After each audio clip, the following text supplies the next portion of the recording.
You got kids. You got 2 kids. Yeah. How long have you been married? We have been married, you tell them. 35 years. 35. In January. In Yeah. January. So Yeah. you got married January of 1989. Yeah, We did. Yeah. I'm really good at math. Mental math. I'm really good at math. And my wife and I got married in 89 also. Okay. So is your dog's name Georgia, or is Her it a name is- Georgia dog? No, Her name is Georgia. So how long have you had that dog? 14 years. That's an old dog. She is. We bought her in Kenya. She lived with us in Tanzania, came back to America for furlough, lived in Congo with us. Did you for bring her to America? Yeah, for furlough, because we were leaving Tanzania, moving to Congo. So she lived with us in Congo for 6 years, and now she lives with us in Cameroon. So she needs her own passport, really. She's a real international She dog. is. Yeah. 4 countries. Does she bark in different languages or understand commands? She knows Swahili. Does she? Yeah, I think Swahili is probably her second language. Okay, so Swahili, which is not English, obviously, would that be the national language of Cameroon? No, that would be Tanzania where we started out. Yeah, Swahili. Okay. So but you guys are, I'm going to guess, because you've been there for a while, fairly fluent in Swahili? Yeah, Yep. preach and teach in Swahili. We did preach and teach in Swahili. It's been 10 years since we moved away. But now we're in French so- country. Oh, are you? So we speak French. Now you speak French. Kind of. Yeah, He Kind of. speaks better French than I do. What was harder to learn? French. French. Yeah, Why do you think that is? It's a harder language, and we were a little bit older. They say that affects it. But Oh, Swahili is an easy language. yeah, Really? It has a dictionary about that thick of Really? words, yeah. Oh, man. But Yeah. French is French out is of control complicated. with its grammar. I barely speak English, so I'm impressed by anybody that can speak more than one and be understood and understand. Have you got to the point? I've heard people, missionaries, actually talk about getting to the point where they're thinking in that other language. in Swahili, yes. French, not so much. Okay. Yeah. And there were years in the beginning that I had to translate from Swahili into French because there's some part in your brain that is a language part. And so I would think I'm speaking French, but it was actually Swahili, so I had to think in Swahili to translate to French. Oh, man, I don't do that as much now. That had to be kind of hard, though. Confusing. It's confusing, but it was weird during language school, especially French language school, that my brain went into Swahili. You've been in Africa, the continent, Yeah. for how long? Since Over 25 years. We started missions in 95. We were approved. Made it Okay. to Africa in 97.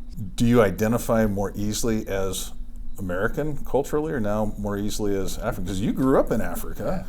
So they have a term for kids. They call them third culture kids. What we would call a missionary kid or MK. And it's because they don't really fully belong in either culture. Because they've left their home culture of America, and yet there's still things about them in that host culture, that guest culture, to where they don't 100% fit in. And I think for us it's a lot the same. Okay. I would hope that we're pretty comfortable in African culture, but at the same time, we're still American. There's still things about our lives that it's hard for us to relate, what an African would have to go through in a certain situation, how they have to deal with certain things, Sure. just because we haven't had to live at that level. Yeah. Yeah. After all these years of being in Africa, and I understand every country in Africa has got its own culture Right. and whatnot, and I think we in America, we just kind of generalize. Yeah. In fact, I think a lot of people think Africa is a country and not a continent. But do you think you get viewed as outsiders, or are you pretty well acclimated and pretty well welcome? Well, there's something that you may not realize, but we cannot hide in Africa. We kind Really? of stand out. So hide and has seek isn't your favorite. Well, it has a lot to do with rhythm.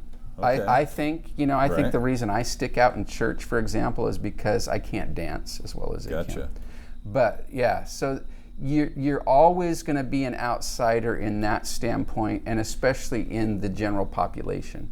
But what you do find is that, especially like with the churches that we work with and partner with, that they welcome you in, and you become a part of them. And so that's a wonderful thing when that happens, and you feel like you're one of them. So how are you? I know you mentioned the church, and obviously that's the work that you're doing. Yeah. What kind of difference between the church culture and the secular culture over there, and your acceptance or rejection? We've been in the countries we've been in. there hasn't been any anti-American feel about it. But when we learn the language and we respect the culture, meaning that could be our mannerisms, what we wear, how we relate in that culture, it's never been. But I have seen those that don't learn the language, don't respect the language or the culture, they're treated differently. They accepted me a lot more than this Western woman that's coming to, change their young people type of a thing.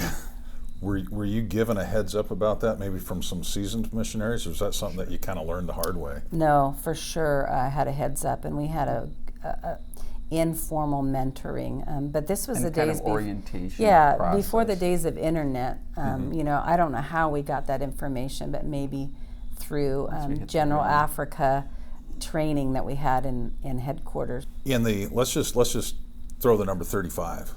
In the 35 years you guys have been on this journey, there's been a lot of changes in the world. Sure. There's a lot of countries that aren't countries anymore. Yeah. Stuff like that. So a lot of changes in the world, a lot of changes in this country. But what about changes to ministry, changes to the way you guys approach ministry? Good, bad, and indifferent. I think one of the big ones is the change that you always face when you're interacting with your home church, your sending church. With us, it's here in America in the Northwest. Right. Because, for the most part, you're gone for 4 years. In the early years, we would come back once in that time frame, for a family vacation. But that's a long time, and there's a lot that happens. And so even to see the changes in the way that churches do church, the changes in dress, it used to be I actually had a suit and tie, and I actually wore it some. I think I have one still, but I'm not sure where it's at. I do, but it's my Marion and Berrien suit. Exactly. There you go. So, absolutely. I mean, that's a minor change, but it's a reflection of some of the other things, changes in worship, Come back and you're like, how come I don't know any of these songs? Well, you haven't been listening to Christian. And nowadays, it's a bit easier now because we can get on Spotify. We can download stuff all the time, but it's not what you're used to singing from the last time you were here. Well, and I say often and it's even true of even last Sunday. So I didn't know if it would happen this time or not, but I said for the first 3 months of itineration, I cry almost through the whole service in church, because we are speaking and praising the Lord in our own home culture language. And I don't know, it's not that I understand the language in the churches that we are in Africa, but I'm telling you what, so I was even crying through the announcements last Sunday. Wow. Pretty good announcements, huh? They were really good. Very anointed. But so it is an odd thing, and I don't put it on, I don't try. Right. It's just hearing other people in the room. And of course, there's an anointing in the room when people begin to worship. And it's not just language, but I think a lot of it's language. Because when you sing, you're eluding emotion. But if you're trying to translate in your head and you're singing it, it's just different. And so I just cry for like 3 months every time we come home from I know a lot of times you're itinerating, you're hitting different churches, you're trying to give a report, hey, thanks for supporting us, this is what we've been doing, or hey, we're new to this church, and everybody, we're trying to get some more support or whatever. Do you get that time where you can just be fed? And maybe that's what's happening during worship, but I imagine, and correct me if I'm wrong, I imagine over in Africa, you're on the job, so to speak. I mean, it's not a job, it's a passion, it's a ministry, but you're on the job. You're responsible for all sorts of stuff. You come back here and you got to take a different role, but you're still on the job. Do you have opportunity to just be fed? I think it's like any pastor, especially a lead pastor who's the primary preacher, probably. They've got to find other ways to feed their own spirit. And it's the same, with us when we come home. And because even when if I'm not taking that message slot, to preach that morning, we oftentimes will say, hey, after our window, can we go share with the kids? It's not that we don't want to hear what the pastor says, but let's face it, we can go YouTube that. We can, see wherever they've recorded it, and we feel like, this is a great opportunity for us to get to share with kids and help to, kind of pass on that passion for missions to that next generation. So we'd rather do that in that sense. Although sometimes I say to him once Yeah, or that's twice true. during a furlough, can I just stay in and listen to the message? Well, but that's because you really don't like kids as much as I do. Right, that's understandable. I mean, Even though we're in kids ministry. they're almost human, though. I mean, pretty close. No, but that you're hitting a note there that is even for our pastors. We deal, across the network, we deal with that, and so nowadays we can watch a sermon because of COVID as well. Almost all of our churches are putting something online. So we have our go-to churches that we go to while we're in. We need to do better at that while we are in Africa. But even here, I think most missionaries would say that is a hard one. Being fed is a hard one when you're in a foreign culture. Well, we never outgrow the need for fellowship, and we never outgrow the need for being fed. Yeah. So that's a hard one. Yeah. Would you consider that to be maybe the hardest part of your ministry, the hardest part of your calling, or what would be the? Let me ask you this way: hardest part, easiest part, or least favorite and favorite? I think that here we are, how many years into it, and Sundays continue to not be my favorite day of the week, because, and you have to lower your expectation. We understand the language, but it's a work day. It's 3.5 hours on a Sunday morning, and so and we've learned to know this is what we're doing today. But I think, when I talk to new missionaries, how do you say it without, being a bummer man, delivering the bummer news? But Sunday's not the day that we're going to get fed. And so we have to work at just like pastors do. So I do think that would be one thing. I think the other thing for me, obviously, and I'm sure anyone you talk to, is being away from family. Yeah. Our parents are both living. We have sets of parents are living, and fairly well, but you have to think your life through that. How's that going to work? When are we coming home next? What's the indicators that say, okay, it's time to get back because this is happening or that's happening? Then kids and grandkids as well. Yeah. That's the hardest part. Now, because we've been missionaries a while, there aren't as many hard things anymore. We're kind of gotten used to it. That doesn't mean they're not hard. Right. We've just gotten used to it.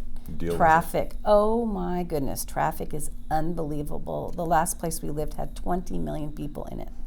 It was we lived downtown. It was so. unbelievable, and so Going you had to anywhere push was- yourself to go and get to the places you needed to be. I really appreciate you guys.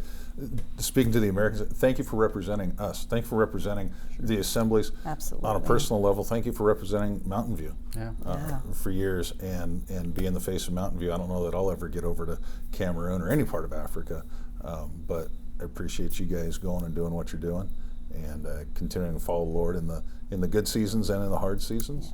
And I appreciate your time coming here today and putting up with me. It's been a pleasure on Yep. your porch.